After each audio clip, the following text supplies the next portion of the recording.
to the Parsha Perspective.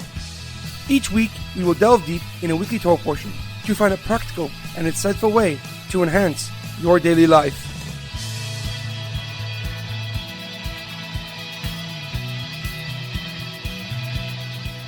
Thank you for tuning in. My name is Shalom Yamini. Each week, we will look into the weekly Torah portion to find inspiration that will complement your daily life and intensify your connection to God. This week's Parsha Perspective is being sponsored by Ariel and Sarah Hess and family. May Hashem bless the entire family with much health, success, and prosperity. This week's Parsha Perspective is also dedicated to my great-grandmother, Fruma Bas Binyamin. May her Neshama have an Aliya, and may her memory be a blessing for my family and the entire Jewish people.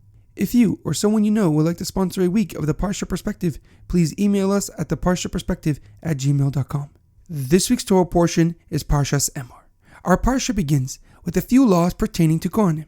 Specifically, a Kohen is commanded to remain pure at all times and can only become impure for the burial of specific relatives. This law is applicable even till today, which is why Kohanim almost never enter cemeteries. The Torah continues with many laws concerning the sacrifices, such as the minimum age at which an animal can be used, or which blemishes disqualify it. When the Parsha explains the laws of the sacrifices, it says, Shar oiseh oisoives benoi loisishchatu b'yom echad, that you shall not slaughter an ox or a sheep and its offsprings on the same day.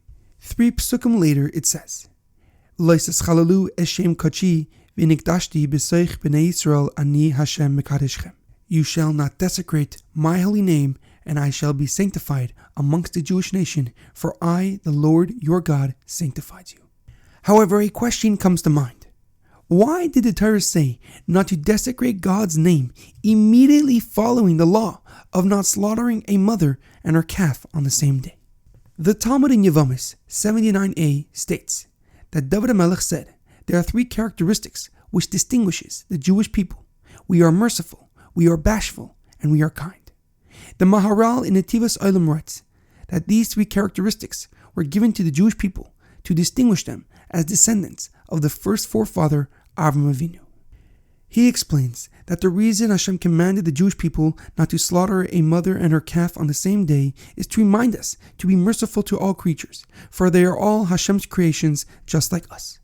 The Rambam in Moreh Nevuchim writes that the same rationale can be applied to the mitzvah of Shiluach HaKan, the commandment of sending away the mother bird from its nest, so she should not feel pain when you take her young.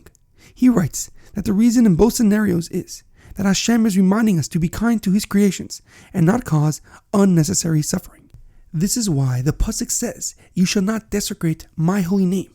Hashem is telling the Jewish people that if you do not adhere to this commandment, it is a desecration to God Himself, for it shows a lack of sensitivity towards God and His creations.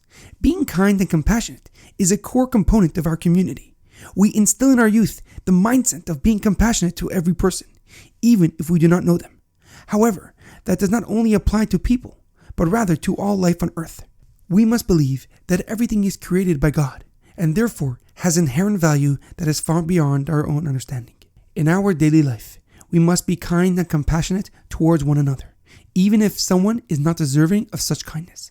One seemingly small good deed, or a smile and a good morning, may have a drastic effect on a person's life.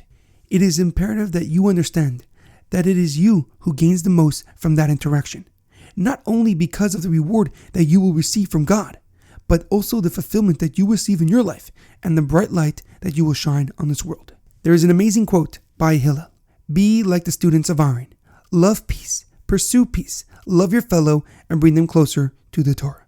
Have a great weekend and good Shabbos.